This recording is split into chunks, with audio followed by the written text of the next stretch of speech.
ഇന്ന് ജമിനിയോട് ഒരു ചോദ്യം ചോദിച്ച് നമ്മുടെ വീഡിയോ തുടങ്ങാം. ജമിനി, ഇന്ത്യയിൽ ഏറ്റവും കൂടുതൽ സൗജന്യ ചികിത്സ ലഭിക്കുന്ന സംസ്ഥാനം ഏതാണ്? കേരളമാണ് സൗജന്യ ചികിത്സ നൽകുന്നതിൽ ഏറ്റവും മികച്ച പ്രകടനം കാഴ്ചവെക്കുന്ന സംസ്ഥാനം. ഞാൻ ജമിനിയോട് ഈ ചോദ്യം ചോദിച്ചു തുടങ്ങാനുള്ള കാരണം എന്താണ്? എവിടെയാണ് സൗജന്യ ചികിത്സ ലഭിക്കുക?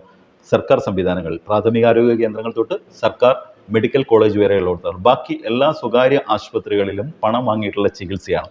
സൗജന്യ ചികിത്സ കൂടുമ്പോൾ അത് ആർക്കാണ് ആശങ്ക ഉണ്ടാക്കുക? സ്വകാര്യ ആശുപത്രി മാനേജ്മെന്റിനാണ് ആശങ്ക ഉണ്ടാക്കുക. കഴിഞ്ഞ ദിവസം നമ്മുടെ ആരോഗ്യ മേഖലയിലെ ഒരു ചികിത്സാ പിഴവ് ആരോപിച്ചുകൊണ്ട് വലിയ തോതിലുള്ള സമരം ആരോഗ്യമന്ത്രിയുടെ വീടിന് നേരെ UDF സംഘടിപ്പിച്ചു. ആ സമരത്തിൻ്റെ വിശദാംശങ്ങളും അതിൻ്റെ പ്രശ്നങ്ങളൊന്നും ഞാനിപ്പോൾ വിശദീകരിക്കുന്നില്ല. എന്നാൽ ആരോഗ്യമന്ത്രി ഈ കാര്യത്തിൽ എന്ത് പഠിച്ചു? ഈ സമരക്കാർ ഉദ്ദേശിക്കുന്നത് എന്താണ്? സർക്കാർ സംവിധാനങ്ങളിൽ ചികിത്സാ പിഴവ് ചെറുതൊന്നുമല്ല കേട്ടോ. ഒരു ഡോക്ടർ ഓപ്പറേഷൻ നടത്തിയപ്പോൾ ഓപ്പറേഷൻ ഉപയോഗിക്കുന്ന ഒരു ടൂള്, ഇവർ പറയുന്നത് കത്രിക എന്നാണ്, പക്ഷേ ഡോക്ടർമാരുടെ ഭാഷ മറ്റെന്തോ ഒരു ഉപകരണമാണ്. ആ ഉപകരണം ഓപ്പറേഷൻ സമയത്ത് ഈ രോഗിയുടെ ഉദരത്തിൽപ്പെട്ടെന്നും പിന്നീട് അത് വലിയ പ്രയാസങ്ങളുണ്ടാക്കിയപ്പോഴാണ് എക്സ്റേ എടുത്ത് നോക്കിയപ്പോഴാണ് അറിയുന്നതെന്നും അതിൻ്റെ പേരിലാണ് ആരോഗ്യമന്ത്രി വീണ ജോർജിനെതിരെ സമരം നടത്തുന്നതാണ്. പക്ഷേ ഈ വിഷയത്തിൽ ആരോഗ്യമന്ത്രി വീണ ജോർജ് മന്ത്രി എന്നുള്ള നമുക്ക് എന്താ ചെയ്യേണ്ടത്? ഓരോ ആശുപത്രിയിലും ഓപ്പറേഷൻ നടക്കുന്ന സമയത്ത് പോയി നിൽക്കണമെന്നാണോ? അതാണോ ആരോഗ്യമന്ത്രിയുടെ പണി? അങ്ങനെ UDFൻ്റെ കാലത്ത് ആരോഗ്യമന്ത്രി ഓരോ ആശുപത്രിയിലും ഓപ്പറേഷൻ, പിന്നെ ഓപ്പറേഷൻ നടക്കുന്നുണ്ടല്ലേ, അങ്ങനെ പോയി നിന്നിരുന്നോ? നടക്കുന്നുണ്ടെങ്കിൽ അതാണോ ആരോഗ്യമന്ത്രിയുടെ പണി? അല്ല. ആരോഗ്യ മേഖലയ്ക്ക് ആവശ്യമായ പശ്ചാത്തല സൗകര്യങ്ങൾ, കെട്ടിടങ്ങൾ ഉണ്ടാക്കാൻ, ഉപകരണങ്ങൾ വാങ്ങാൻ ആവശ്യമായ സൗകര്യങ്ങളും പണവും അനുവദിക്കുക എന്നുള്ളതാണ്. ആ കാര്യത്തിൽ UDFൻ്റെ സർക്കാരിൻ്റെ കാലത്ത് 5 വർഷം അനുവദിച്ചതിനേക്കാൾ 10 മടങ്ങ് തുക ഈ കഴിഞ്ഞ 5 വർഷം ഈ ആരോഗ്യമന്ത്രി അനുവദിച്ചിട്ടില്ലേ? ഉണ്ടെന്ന് മാത്രമല്ല, സ്വകാര്യ ആശുപത്രികളെ വെല്ലുന്ന തരത്തിലുള്ള സർക്കാർ സംവിധാനങ്ങൾ ഒരുക്കി അവയവമാറ്റ ശസ്ത്രക്രിയ അടക്കം ഇപ്പോൾ സർക്കാർ ആശുപത്രികളിൽ നടക്കുന്ന ഏക സംസ്ഥാനമായിട്ട് കേരളം മാറി. ഹൃദയമാറ്റ ശസ്ത്രക്രിയ സർക്കാർ സംവിധാനത്തിൽ വന്നു. ഇത് ആരെ ആശങ്കപ്പെടുന്നതാണ്? സ്വകാര്യ ആശുപത്രി മാനേജ്മെന്റിനെ ആശങ്കപ്പെടുന്നതാണ്. അതുകൊണ്ട് സ്വകാര്യ മാനേജ്മെന്റിന് ഒരു താല്പര്യമുണ്ട് ഇത് നശിക്കുക എന്നുള്ളത്. എന്നാൽ UDF സമരം നയിക്കുന്നത് എന്താണ്? UDFന്റെ സമരത്തിൽ പോകുന്ന ആളുകൾക്ക് അവർക്ക് ഈ കാര്യങ്ങളൊന്നും അറിഞ്ഞോളന്നില്ല. പക്ഷേ നേതാക്കന്മാരെ സംബന്ധിച്ചിടത്തോളം എന്തിനാണ്? UDFന്റെ പ്രഖ്യാപിത നയമാണ് ആരോഗ്യ മേഖലയിലായാലും വിദ്യാഭ്യാസ മേഖലയിലായാലും മറ്റ് മേഖലകളിലൊക്കെ സ്വകാര്യ നിക്ഷേപം കൊണ്ടുവരിക എന്നുള്ളത്. എന്ന് വെച്ചാൽ പതുക്കെ പതുക്കെ ആരോഗ്യ മേഖലയിൽ നിന്നും വിദ്യാഭ്യാസ മേഖലയിൽ നിന്നും സർക്കാർ പിന്മാറുക, നഷ്ടത്തിന്റെ കണക്ക് പറഞ്ഞ് ഇവയൊക്കെ പൂട്ടുക, പകരം സ്വകാര്യ മുതലാളിമാരെ ഏൽപ്പിക്കുക. അത്രയും ഫണ്ട് ലാഭം. ആ ഫണ്ട് അവർക്ക് വീതം വെക്കുക എന്നല്ലാതെ പൊതുജനങ്ങൾക്ക് ഒരു ഉപകാരം ഉണ്ടാവില്ല. എന്നാൽ LDFന്റെ പ്രഖ്യാപിത നയം ആരോഗ്യ മേഖലയിലായാലും അതേപോലെ സർക്കാർ സ്കൂളുകളുടെ കാര്യത്തിലായാലും നിലവാരം മെച്ചപ്പെടുത്തിയിട്ട് കുട്ടികളെയും രോഗികളെയും കൂടുതൽ ആകർഷിപ്പിക്കുക എന്നുള്ളതാണ്. അവിടേക്ക് കൊണ്ടുവരിക, സൗജന്യ പഠനവും സൗജന്യ ചികിത്സയും കൊടുക്കുക എന്നുള്ളതാണ്. ഈ UDF ഈ സമരം നയിക്കുമ്പോൾ അതിന് കട്ടക്ക് പിന്തുണ കൊടുക്കുന്ന മറ്റൊരു വിഭാഗമുണ്ട്, അതാണ് മാധ്യമങ്ങൾ. അവരുടെ താല്പര്യം എന്താണ്? ഇതറിയാത്തവരാണോ? ഒരു കണക്ക് പറയാം. ഈ ചികിത്സാ പിഴവുമായി ബന്ധപ്പെട്ട് രജിസ്റ്റർ ചെയ്ത പോലീസ് കേസുകളുടെ അടിസ്ഥാനത്തിൽ പുറത്തു വന്നൊരു കണക്കിൽ പറയുന്നത് ഏകദേശം 93% ചികിത്സാ പിഴവുമായി ബന്ധപ്പെട്ട കേസുകൾ സ്വകാര്യ ആശുപത്രികൾക്കെതിരെ. എത്രയാ? 93% കേസുകൾ. ബാക്കി വരുന്ന കേസുകളേ ഉള്ളൂ, 7% കേസുകളേ ഉള്ളൂ ഇവിടെ സർക്കാർ ആശുപത്രിയുമായി ബന്ധപ്പെട്ട്. അതും വരാൻ പാടില്ല. പക്ഷേ അതിന് ഈ ആരോഗ്യമന്ത്രിയെ പഴിക്കുന്നതിൻ്റെ യുക്തി എന്താണെന്ന് ദയവായിട്ട് കോൺഗ്രസ്സുകാരും യൂത്ത് ലീഗുകാരും ഒന്ന് പറഞ്ഞ് മനസ്സിലാക്കി തരണം. അതവിടെ നിൽക്കട്ടെ. അപ്പോൾ മാധ്യമങ്ങളുടെ പ്രശ്നം എന്താണ്? മാധ്യമങ്ങൾക്ക് ഈ സ്വകാര്യ സംവിധാനങ്ങളുടെ തകർച്ച വലിയ ആശങ്കയുണ്ടാക്കും. അത് ആശുപത്രിയായാലും മറ്റെന്ത് സ്വകാര്യ സംരംഭമായാലും സ്കൂളായാലും കോളേജായാലും ഒക്കെ. എന്താ കാരണം?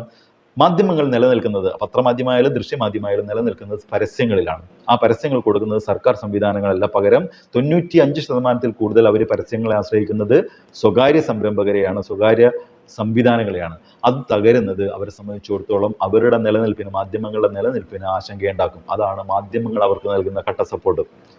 അപ്പോൾ ഇത് രണ്ടും കൂടിയാവുമ്പോൾ ജനങ്ങളുടെ ഇടയിൽ മാധ്യമങ്ങളുടെ കട്ട സപ്പോർട്ടും UDFന്റെ സമരം കൂടിയാവുമ്പോൾ ജനങ്ങൾക്കിടയിൽ നല്ല സ്വാധീനം കിട്ടും ആ സമരത്തിനും സർക്കാരിനെതിരെയുള്ള വികാരത്തിനും. പകരം ആ സംവിധാനം വന്നാൽ, UDFന്റെ സംവിധാനം വന്നു കഴിഞ്ഞാൽ എന്ത് വരും? സ്വകാര്യ സംരംഭകർ കൂടുതൽ സർക്കാർ ആശുപത്രികൾക്ക് പകരമുള്ള ആശുപത്രികൾ തുടങ്ങുകയും സർക്കാർ സംവിധാനങ്ങൾ ഫണ്ട് കൊടുക്കാതെ മുരടിപ്പിക്കുകയും ചെയ്യും. വീണ്ടും സ്വകാര്യ ആശുപത്രികൾ തഴച്ചു വളരും. അപ്പം എന്തായി? UDFന് സർക്കാരിന് ഫണ്ട് ലാഭകമായി, വേറെ ബുദ്ധിമുട്ടൊന്നുമില്ല.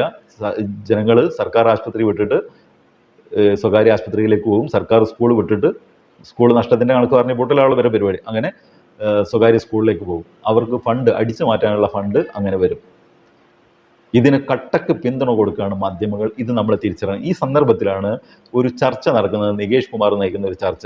ആ ചർച്ചയ്ക്കകത്ത് പങ്കെടുക്കുന്നത് മുൻ ആരോഗ്യമന്ത്രി കെ ശൈലജ ടീച്ചറുണ്ട്, അതേപോലെ തന്നെ മറ്റൊരു മാധ്യമപ്രവർത്തനം കൂടാതെ ജോജോ ജോസഫ് എന്ന് പറയുന്ന ആരോഗ്യ വിദഗ്ധനും. ഈ ചർച്ചയിൽ, കഴിഞ്ഞ ദിവസം നടന്ന ചർച്ചയിൽ ശൈലജ ടീച്ചർ ഒരു മുൻ മന്ത്രി എന്നുള്ള നിലയ്ക്ക് പറഞ്ഞ കാര്യങ്ങൾ വളരെ പ്രസക്തമാണ്. ഈ സ്വകാര്യ ലോബി പിടിമുറുക്കുന്നതിൻ്റെ അപകടത്തെക്കുറിച്ച് വളരെ കൃത്യമായിട്ട് ശൈലജ ടീച്ചർ ചില കാര്യങ്ങൾ പറയുന്നുണ്ട്. നമ്മൾ കേൾക്കേണ്ട കാര്യമാണ്. ഞാൻ ആ വീഡിയോ ഒന്ന് കാണിക്കാം. ആരോഗ്യ രംഗം ആടി ഉലയുകയാണ് സർ എന്നാണ് ഇന്ന് മാതൃഭൂമി പത്രത്തിന്റെ ഹെഡ്ലൈൻ. അതിലേക്ക് വരാം. അതിനു മുമ്പ് വീണ ജോർജ് ആരോഗ്യമന്ത്രി പറയുന്നത് സ്വകാര്യ ആഗോള കുത്തകകളെ സംരക്ഷിക്കാനുള്ള നീക്കമാണ് മാധ്യമങ്ങൾ നടത്തുന്നത് എന്ന്. പ്രൈവറ്റ് ആശുപത്രികളിൽ വളരെ നല്ലതാണ് എന്ന് വരുത്തി തീർക്കുകയും പ്രൈവറ്റ് ആശുപത്രിയിലാണെങ്കിലും ഗവൺമെന്റ് സംവിധാനങ്ങളിലാണെങ്കിലും, ഞാൻ ഈ സ്വകാര്യ ആശുപത്രിയിലെ സംഭവം ചൂണ്ടിക്കാണിച്ചത് അവിടെ ഒരാളെയും ഞാൻ കണ്ടില്ലല്ലോ. അവിടെ ആംബുലൻസ് അയച്ചവരെയും കണ്ടില്ല, അവിടെ പ്രതികരിച്ചവരെയും കണ്ടില്ല, അവിടെ യൂത്ത് കോൺഗ്രസിനെ കണ്ടില്ല.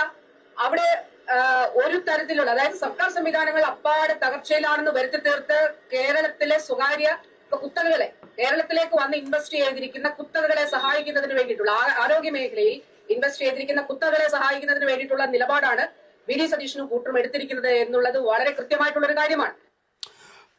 ശ്രീമതി ശൈലജ ടീച്ചർ നോക്കൂ, യഥാർത്ഥത്തിൽ നമ്മുടെ ആശുപത്രികളിൽ, സർക്കാർ ആശുപത്രികളിൽ 11.29 കോടി ആളുകളാണ് ചികിത്സക്കായി എത്തുന്നത്. ചികിത്സാ പിഴവ് പരാതിയായി 27 അതിൽ 26 മെഡിക്കൽ കോളേജുമായി ബന്ധപ്പെട്ടിട്ടുള്ളതാണെന്നും കണക്കുകളുണ്ട്. കേരളത്തിലേത് 5% ആവറേജ് പരാതി. ഇതിൽ തന്നെ ഉയർന്ന പരാതികളിൽ 92.34% പരാതികളും സ്വകാര്യ ആശുപത്രികളുമായി ബന്ധപ്പെട്ടവയാണ്. സർക്കാർ ആശുപത്രികളിൽ വെറും 7.36% മാത്രം. അപ്പോൾ ഞാനും ജേക്കബും ഒക്കെ ഭാഗമായിട്ടുള്ള മാധ്യമങ്ങളിൽ പക്ഷേ നമ്മൾ ഈ 92.34% പരാതികളെ കുറിച്ച് ഒന്നും കേൾക്കുന്നില്ല. 7.36% പരാതികളാണ് കേൾക്കുന്നത്. പിന്നെ നമുക്ക് ഈ സ്വകാര്യ നിക്ഷേപത്തിന്റെ കണക്കുകളുണ്ട്. ആഗോള നിക്ഷേപ കമ്പനികൾ KKRും അതുപോലെ ബ്ലാക്ക് സ്റ്റോണും അതുപോലെ TPG ഗ്രോത്തും ഒക്കെ തന്നെയും വലിയ തോതിൽ നിക്ഷേപം നടത്തിയിരിക്കുന്നു. നമ്മളിപ്പോൾ ChatGPTയോടൊക്കെ ചോദിച്ചാൽ 6000 കോടിയുടെ നിക്ഷേപമാണ് വളരെ കുറഞ്ഞ മാസങ്ങൾക്കുള്ളിലോ വർഷങ്ങൾക്കുള്ളിലോ വന്നിട്ടുള്ളത് എന്നുള്ളതാണ്.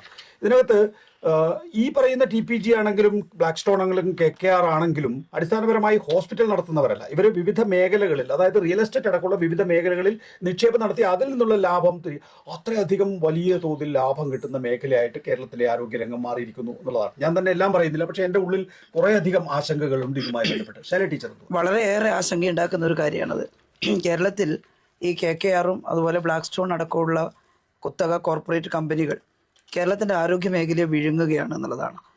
പതിയെ നേരത്തെ കുറേശ്ശെ ഉണ്ടാവാം, പക്ഷേ അടുത്ത കാലത്താണ് ഭയാനകമായ തോതിൽ ഈ ഇൻവെസ്റ്റ്മെൻറ്റ് വിലക്ക് വാങ്ങൽ നടന്നിട്ടുള്ളത്. ഇതുണ്ടാക്കുന്ന അപകടം ചെറുതല്ല. ഇപ്പോൾ കേരളത്തിൻ്റെ ആരോഗ്യ സംവിധാനത്തിൻ്റെ ഒരു പ്രത്യേകതയുണ്ട്. അതിലേറ്റവും പ്രധാനം പബ്ലിക് ഹെൽത്ത് സിസ്റ്റമാണ് മുൻകൈയിലുള്ളത്. മേൽക്കോയ്മ പബ്ലിക് ഹെൽത്ത് സിസ്റ്റത്തിനാണ്. ഇപ്പോൾ വലിയ സ്വകാര്യ ആശുപത്രികളൊക്കെ ഉണ്ട് കേരളത്തിൽ. പക്ഷേ കോവിഡ് കാലത്ത് നമ്മൾ നന്നായിട്ട് മനസ്സിലാക്കിയിട്ടുള്ളതാണ്, പ്രൈമറി മുതൽ സെക്കൻഡറിയിലും ടേർഷ്യറിയിലും അതുപോലെ മെഡിക്കൽ കോളേജും നമുക്ക് പരന്നു കിടക്കുന്ന ആരോഗ്യ സംവിധാനങ്ങൾ കുറേ വർഷക്കാലമായിട്ട് നാം നടത്തിയ പരിശ്രമത്തിൻ്റെ ഭാഗമായിട്ടുണ്ടായതാണ്. അത്രയും വിപുലമായ പബ്ലിക് ഹെൽത്ത് സിസ്റ്റം ഇല്ലാത്തതിൻ്റെ ദോഷം മറ്റ് ജില്ലകൾ മറ്റ് സംസ്ഥാനങ്ങൾ അനുഭവിച്ചിട്ടുണ്ട്. അതിന് ഏറ്റവും നല്ലൊരു ഉദാഹരണമായിരുന്നു കോവിഡ് കാലത്ത് തന്നെ മഹാരാഷ്ട്രയിലെ ആരോഗ്യമന്ത്രി രാജേഷ് തോപ്പെ വിളിച്ചിരുന്നു. അദ്ദേഹം പറഞ്ഞു, ഞങ്ങളാകെ ബുദ്ധിമുട്ടിലാണ്, ഇവിടെ പ്രൈവറ്റാണ് കൂടുതൽ, പബ്ലിക് ഹെൽത്ത് സിസ്റ്റം കുറവാണ്. അപ്പോൾ ഈ പ്രൈവറ്റുകാർ ഞങ്ങൾ പറഞ്ഞിട്ടൊന്നും കേൾക്കുന്നില്ല. എങ്ങനെയാണ് പ്രൈവറ്റുകാരെ കൂടി നിങ്ങൾ സഹകരിപ്പിക്കുന്നത്? ഇവിടെ ഈ വലിയ കച്ചവടം നടക്കുന്നതിന് മുമ്പ് കേരളത്തിലെ പ്രൈവറ്റ് ഹെൽത്ത് സിസ്റ്റം, സ്വകാര്യ മേഖല, അതിന് കുറേ ദോഷവശങ്ങളുണ്ട്. പക്ഷെ അങ്ങനെ ഉണ്ടെങ്കിലും അതിൻ്റെ മാനേജ്മെൻറ്റ് നമുക്ക് ചില സന്നിഗ്ധ ഘട്ടങ്ങളിൽ അവരെ സഹകരിപ്പിക്കാൻ കഴിഞ്ഞിരുന്നു എന്നുള്ളത് വസ്തുതയാണ്. അതിൻ്റെ എല്ലാ തരത്തിലുള്ള വലിയ ഫീസും കാര്യങ്ങളും ജനങ്ങളെ കൊള്ളയടിക്കുന്നു എന്നുള്ളതെല്ലാം ഉണ്ട്. അത് മാറ്റി നിർത്തിയാൽ നമുക്കവരെ സഹകരിപ്പിക്കാൻ കഴിയുന്നത് എന്തുകൊണ്ടാണ്? ഇവിടെ പ്രോമിനൻ്റായി നിൽക്കുന്നത് പബ്ലിക് ഹെൽത്ത് സിസ്റ്റമാണ്, ഗവൺമെൻറ് മേഖലയാണ്. അതുകൊണ്ട് തന്നെ ഇവരെയും കൂടി സഹകരിപ്പിക്കാൻ നമുക്ക് സാധിച്ചിരുന്നു. അങ്ങനെയാണ് വലിയ പാൻഡമിക്കും അതുപോലുള്ള വലിയ പ്രശ്നങ്ങൾ നമ്മൾ ക്രൈസിസ് നേരിട്ടിരുന്നത്. എന്നാൽ ഇപ്പോൾ അത് മാറുകയാണ്. ചില വൻകിട വിദേശ കോർപ്പറേറ്റുകൾ ഈ ഹോസ്പിറ്റലുകൾ, ഇപ്പോൾ മിംസ് തുടങ്ങിയിട്ടുള്ള ബേബി മെമ്മോറിയൽ, കണ്ണൂർ ബേബി മെമ്മോറിയലൊക്കെ നമുക്കവിടെ സേ ഇല്ലാതാവുകയാണ്. അത് അവരുടെ സ്വന്തമായിട്ടുള്ള നിയന്ത്രണത്തിൽ വരുന്നു. ഇനി ഞാൻ പറയുന്നത്, അത്തരം ഹോസ്പിറ്റലിൽ ഒരു സാധാരണക്കാരന് ഡയറക്റ്റായിട്ട് കയറി ചെല്ലാൻ പറ്റില്ല, പോട്ടെ ഇടത്തരക്കാരനും പറ്റില്ല. അതൊക്കെ ഒരു ഇൻഷുറൻസ് ബേസ്ഡ് ആയിട്ടുള്ള സെലക്റ്റഡ് ആയിട്ടുള്ള ഒരു വിഭാഗത്തെ മാത്രം കണ്ടുകൊണ്ട് അവരിൽ നിന്ന് വലിയ പൈസ വാങ്ങി ലാഭം ഉണ്ടാക്കുന്ന സംവിധാനമാണ് വരുന്നത്. എന്നാൽ ഇന്ന് കേരളത്തിലെ ഗവൺമെൻറ് ഹോസ്പിറ്റലിലും സാധാരണ സ്വകാര്യ ഹോസ്പിറ്റലിലും വളരെ പെട്ടെന്ന് ഓടി കയറാം ഒരു അത്യാഹിതം വരുമ്പോൾ. അവിടുത്തെ ചികിത്സാ ചെലവിൻ്റെ വർധനവൊക്കെ ഉണ്ട്. അത് നമ്മളിപ്പോൾ ക്ലിനിക്കൽ എസ്റ്റാബ്ലിഷ്മെൻറ്റ് ബില്ലെല്ലാം കൊണ്ടുവന്നിട്ട് അതിനെ നമുക്കൊന്ന് നിയന്ത്രിച്ച് നിർത്താനുള്ള പരിശ്രമമാണ് നമ്മൾ നടത്തിയത്. പക്ഷെ അതേ അല്ല സംഭവിക്കുന്നത്. ഈ വൻകിട കച്ചവടം മറിച്ചു വെക്കാനാണ് ഗവൺമെൻറ് മേഖലയെ തകർക്കുന്നതിനുള്ള ഇപ്പോഴത്തെ ഈ കോലാഹലം. നേരത്തെ പറഞ്ഞല്ലോ 92% ഇത്തരത്തിലുള്ള മെഡിക്കൽ എററുകൾ. ഡോക്ടർക്ക് അറിയാമല്ലോ, സാധാരണ ഒരു ഇത്തരത്തിലുള്ള ഒരു മെഡിക്കൽ നെഗ്ലിജൻസ് എന്ന് പറയുന്നത് പല രാജ്യങ്ങളിലും 33% വരെ നെഗ്ലിജൻസ് കുറ്റകരമല്ല എന്നാണ് പറയുന്നത്. അമേരിക്ക പോലുള്ള വലിയ രാജ്യങ്ങളിലടക്കം. നമ്മളതൊക്കെ വിടാം. നമുക്ക് 1% നെഗ്ലിജൻസ് പോലും കുറ്റകരമാണെന്ന് പറയാം. നമ്മുടെ ഒരു സമാധാനത്തിനും അതുപോലെ അതാണ് ശരിയെന്ന് നമുക്ക് വാദിക്കാം. പക്ഷേ ഈ നെഗ്ലിജൻസ് 92% ഉണ്ടാകുന്നത് സ്വകാര്യ മേഖലയിലാണ്. അതൊരാളും ശ്രദ്ധിക്കുന്നില്ല എന്നുള്ളതാണ്. മുൻപ് ഒരു കേസ് ഉണ്ടായിരുന്നു. ഒരു പേഷ്യൻറ്റിനെ ആംബുലൻസിൽ നിരവധി സ്വകാര്യ ഹോസ്പിറ്റലിൽ കൊണ്ടുപോയി. എന്നിട്ട് ഏറ്റവും അവസാനം തിരുവനന്തപുരം മെഡിക്കൽ കൊണ്ടുവന്നു. അപ്പോഴേക്കും അദ്ദേഹം മൃതപ്രായനായിട്ട് മാറിയിരുന്നു. പക്ഷേ ആ കൊണ്ടുപോയ ഒരു സ്വകാര്യ ഹോസ്പിറ്റലിൻ്റെ പേരും ഈ മീഡിയ ചർച്ച ചെയ്തില്ല. ചർച്ച ചെയ്തത് മുഴുവൻ തിരുവനന്തപുരം മെഡിക്കൽ കോളേജിൽ എന്തോ അശ്രദ്ധയുണ്ടായി. അവിടെ എത്തുമ്പോഴേക്കും ഏകദേശം അദ്ദേഹത്തിൻ്റെ പ്രാണൻ പോയിരുന്നു എന്നുള്ളതാണ്.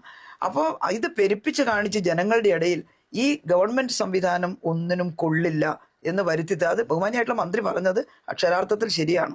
ഗവൺമെൻറ് സംവിധാനത്തെ നശിപ്പിക്കാൻ നോക്കൂ. ഈ ഗവൺമെൻറ് സംവിധാനത്തെ ലോകം മുഴുവൻ പുകഴ്ത്തിയത് എന്തിനാ? കേരളത്തിലെ പബ്ലിക് ഹെൽത്ത് സിസ്റ്റത്തെ. കോവിഡ് വന്നപ്പോൾ ഈ ഗവൺമെൻറ് സംവിധാനം ഉള്ളത് കൊണ്ടാണ് ഇത്ര വികേന്ദ്രീകൃതമായി നമുക്ക് കാര്യങ്ങൾ ചെയ്യാൻ കഴിഞ്ഞത്. ഞാൻ ചിലപ്പോൾ പറയുമ്പോൾ എന്നെ പരിഹസിച്ച് പറയായിരുന്നു, അമേരിക്കയിൽ നിന്ന് ആരും വിളിച്ചില്ലേ എന്നൊക്കെ ചോദിച്ചിട്ട്. വിളിച്ചിരുന്നു. കാരണം നേരിട്ട് ഒരു ധനിക കുടുംബത്തിന് പോലും താഴെയുള്ള ഒരു പ്രൈമറി ഹോസ്പിറ്റലിൽ പോകാൻ പറ്റുന്നില്ല. ശ്വാസം അടസമൊക്കെ ഉണ്ടാകുമ്പോൾ ഫോണിൽ വിളിച്ചിട്ട് നിങ്ങൾ അവിടെ തന്നെ റെസ്റ്റ് എടുത്തോളൂ എന്നാ.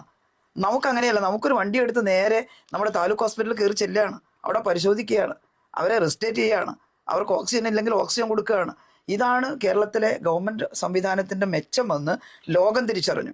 പല ഇൻ്റർനാഷണൽ ആയിട്ടുള്ള ഡിസ്കഷനുകളിലും എന്നോട് തന്നെ പലരും നേരിട്ട് പറഞ്ഞു, ഇതാണ് വേണ്ടത്, പബ്ലിക് ഹെൽത്തിൽ ഇൻവെസ്റ്റ് ചെയ്യുക. ഇന്നുള്ള ലോകത്തിന് രക്ഷപ്പെടാനുള്ള ഒരേ ഒരു മാർഗം ഈ പബ്ലിക് ഹെൽത്തിൽ ഗവൺമെൻറ് സംവിധാനത്തിൽ ഇൻവെസ്റ്റ് ചെയ്യുക. നമ്മളതിന് ശ്രമിച്ചുകൊണ്ടിരിക്കുന്നു. കേരളത്തിൽ കഴിഞ്ഞ 10 വർഷത്തിനുള്ളിൽ ഉണ്ടായിട്ടുള്ള ഇൻവെസ്റ്റ്മെൻറ്റും അതിനനുസരിച്ചുണ്ടായിട്ടുള്ള മാറ്റവും കണ്ണഞ്ചിപ്പിക്കുന്നതാണ്. ടീച്ചർ പറഞ്ഞതല്ലേ സത്യം. നമ്മൾ കരുതലോടെ ഇരിക്കണം, മാധ്യമങ്ങളെയും UDF-നെയും. മറ്റൊരു വീഡിയോ ആയിട്ട് വരുന്നവരെ എല്ലാവർക്കും ഗുഡ് ബൈ.